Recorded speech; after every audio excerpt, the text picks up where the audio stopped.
আমি না আচার খেতে বড্ড ভালোবাসি, তাই বাড়িতে সমস্ত রকমের আচার আমার থাকেই থাকে। আমের সময় আম, চালতার সময় চালতা, আর আমড়ার সময় আমড়া। তাই আজকে যেহেতু আচারটা বানাচ্ছি ভাবলাম ছটপট করে তোমাদের সঙ্গে শেয়ার করে ফেলি। আর যখন আমড়াগুলো বাজার থেকে কিনবে একটু শক্ত দেখে কিনবে, যেন হালকা হালকা আঁটি থাকে, তবে কিন্তু আচারটা খুব ভালো টেস্টি হবে খেতে।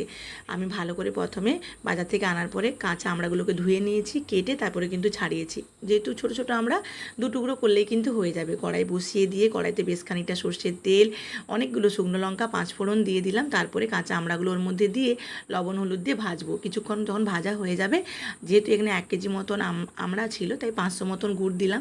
গুড়টা দেওয়ার পরে দেখবে লিকুইড হয়ে যাবে, ওর মধ্যেই কিন্তু আমড়াটা সেদ্ধ হয়ে যাবে। জল কিন্তু একদম ঠেকাবে না, তাহলে কিন্তু আচার বেশি দিন থাকবে না। গুড়টা দেওয়ার পরে অনেকক্ষণ একটু লাগবে, যখন গামাখা গামাখা হবে নামিয়ে নেবে। যেদিন আচারটা নামিয়ে রাখবে, পরের দিন থেকে 1 সপ্তাহ রোদ্রুতে দেবে। রোদ্রুতে দিয়েছি, দেখো কেমন শুকনো শুকনো হয়ে গেছে, একটু কমেও যাবে। তারপরে কিন্তু এর মধ্যে ভাজা মশলাটা দিতে হবে। আর ভাজা মশলাটা কী কী দেবে চলো বলে ফেলি।